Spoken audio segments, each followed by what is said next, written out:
Hello beautiful souls, कैसे हैं आप लोग? I hope every one is doing great, learning and progressing. आज मैं वीडियो जो लेकर आई हूँ वो दो टॉपिक ऐसे मर्ज किए गए हैं जिसमें एक में मैं एक्सपर्ट हूँ, मास्टर्स हूँ, और एक में मैं एक्सपर्ट होने की कोशिश कर रही हूँ, psychology and money together. So we are going to talk about the psychology of money today. So are we ready?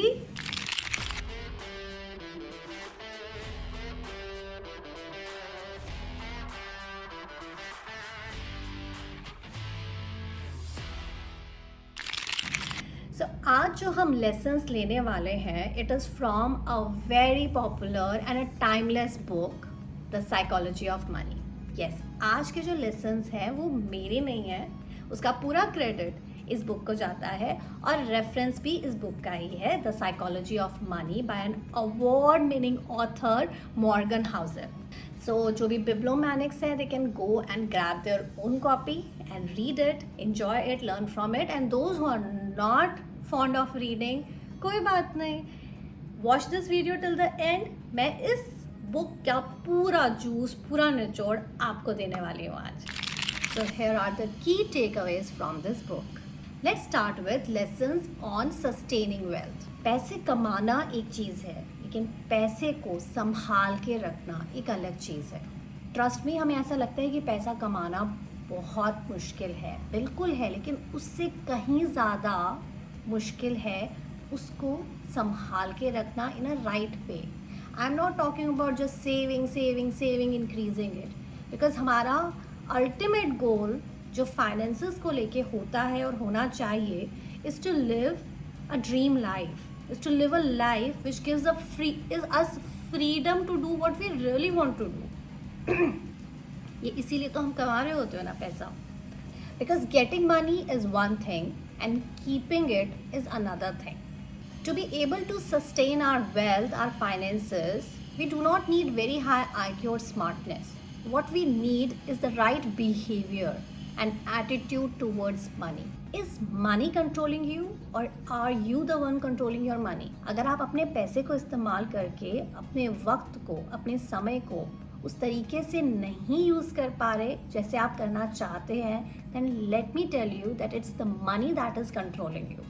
Financial freedom का मतलब ही ये है कि आप अपने पैसे को इस तरीके से मैनेज करें कि उस पैसे को यूज़ करके आप अपने टाइम को वैसे एंगेज कर पाएँ, अपने टाइम को उस तरीके से यूज़ कर पाएँ जैसे आप करना चाहते हैं. It is absolutely okay if at present you are not able to do it, because it's a journey, it's a process, but we need to get ready for the process.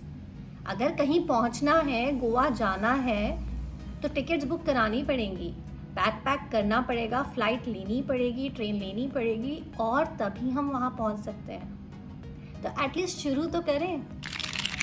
पैसा अपने आप में प्राइसलेस हो या ना हो, लेकिन अगर हम अपने मनी को, अपने फाइनेंसेस को करेक्टली इस तरीके से यूज़ करते हैं, मैनेज करते हैं कि हमें अल्टीमेटली फाइनेंशियल फ्रीडम मिल सके, तो उसके थ्रू, उसके यूज़ से हम डेफिनेटली वो चीज़ें ले सकते हैं जो कि प्राइसलेस है.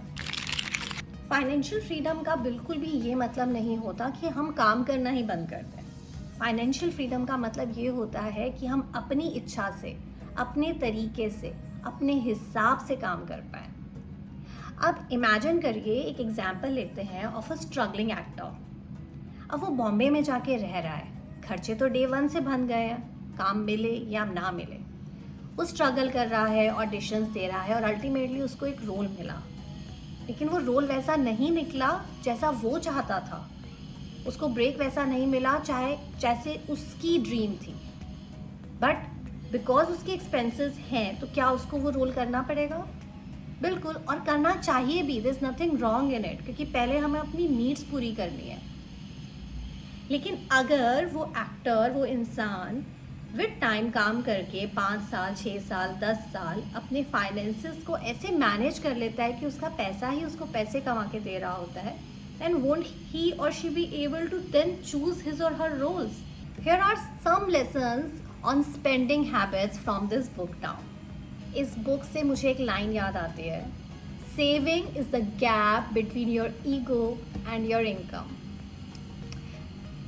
ऐसा नहीं होता कि कई बार हम बहुत सारी चीज़ें इसीलिए लेते हैं, हम बहुत सारी चीज़ों में इसीलिए स्पेंड कर रहे होते हैं क्योंकि we just want to show off, but flashy things no, in long run they will just keep draining our income. So जब भी हम स्पेंड करते हैं we have to do it wisely, we have to do it to understand that why we are doing it, क्या मिल रहा है हमें उसके रिटर्न में। ये हर किसी के लिए अलग चीज़ हो सकती है, मतलब बिल्कुल हो सकता है कि एक कार लेना आपके लिए बहुत बड़ी बात है, मतलब ये आपके लिए सिर्फ कार नहीं है, you really getting happiness out of it, but whatever you are spending just have the awareness that what are you gaining in return. It can be with price, it can be priceless for you, but have that awareness. There's no point spending to show to people or thinking that you're going to please other people or create an impression on them, because जो ultimate impression है ना वो आपका nature, आपका behaviour होता है, not what you are wearing. Short term के लिए बिल्कुल इम्पैक्ट प्ले करता है role. I am a psychologist, I can't deny the fact that the way you look does have an impression on people, but it is not just about the brand that you are wearing, but the way you are carrying it. So invest on your personality.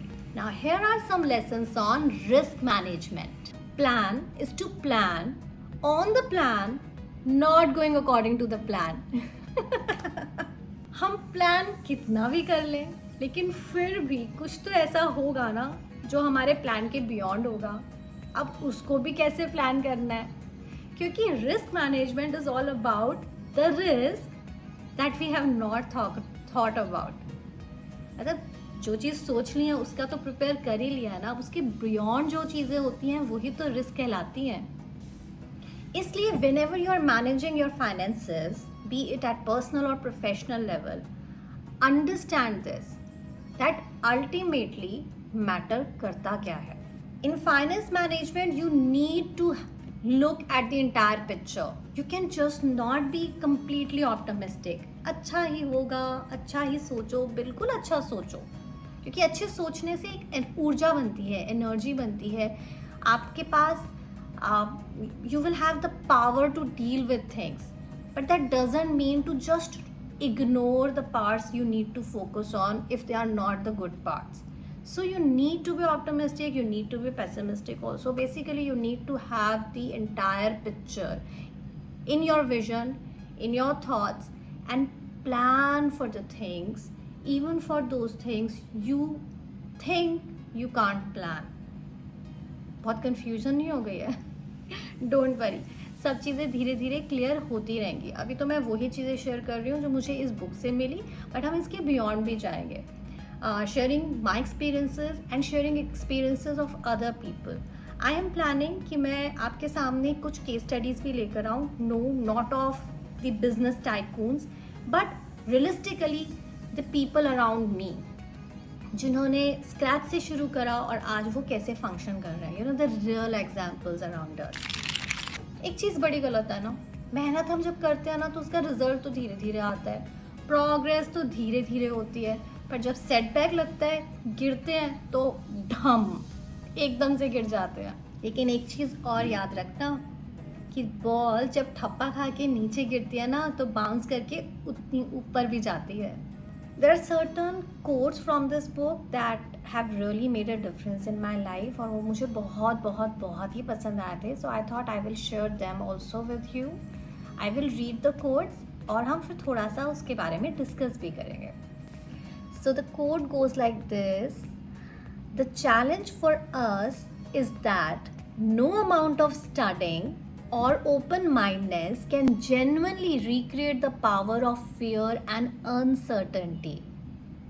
हमारे parents हो, हमारा घर हो, हमारा school हो, सब यही कोशिश करते हैं कि हम प्रोटेक्टेड रहें, या हम इतने प्रिपेयर्ड हो जाएं कि हमें लाइफ में ना कभी कोई प्रॉब्लम फेस ही ना करनी पड़े, हम हर क्वेश्चन का आंसर हमारे पास रेडी हो। बट क्या रियलिटी में ऐसा होता है? नहीं ना। तो क्या करें? बस प्रिपेयर ही करते रहें अपने आप को? क्या बस चुप के अंदर बैठ जाए? दोनों चीज़ें ही नहीं हो सकती। हम कोशिश ज़रूर कर सकते हैं कि हम अपने आप को प्रिपेयर्ड करें, हम right knowledge, expertise, techniques gain करते जाएं, लेकिन हम इस प्रोसेस में भी सीखते जाएंगे। तो रिस्क मैनेजमेंट का एक बहुत अच्छा तरीका यही होता है कि face the risk, because when we will face, we will find the solution and we will learn. The next quote from this book is the ability to do what you want, when you want, with whom you want, for as long as you want is priceless. It is the highest dividend money pays. And I love it. है ना amazing? है ना यही तो financial freedom जिसके बारे में हम चाह रहे हैं, जिसकी हम कोशिश कर रहे हैं कि अल्टीमेटली अपनी वेल्थ जनरेट करके पैसा एक राइट तरीके से मैनेज करके हम वो ज़िंदगी जी पाएँ जैसी हम जीना चाहते हैं, उसके साथ जी पाएँ जैसे जिसके साथ हम जीना चाहते हैं, उस तरीके से जी पाएँ जिस तरीके से हम जीना चाहते हैं। और यही जर्नी के लिए हम कोशिश कर रहे हैं, और कोशिश करने वालों की हार नहीं होती, तो हम भी ये अचीव करके ही रहेंगे। एक चीज़ मैंने वैसे नोटिस करी है, like I am going to be 40 in 2 months और जो भी मेरे एज ग्रुप के लोग हैं शायद वो अग्री करेंगे कि हमसे पहले वाले जो हैं, like our parents and all, जो अब 60s में हैं, वो बस काम ही करते रहते हैं, उन्हें रेस्ट करना नहीं आता। और जो हमसे पीछे वाले हैं जेन ज़ी, वो रेस्ट करते रहते हैं, वो काम ही नहीं करना चाहते। Do you agree?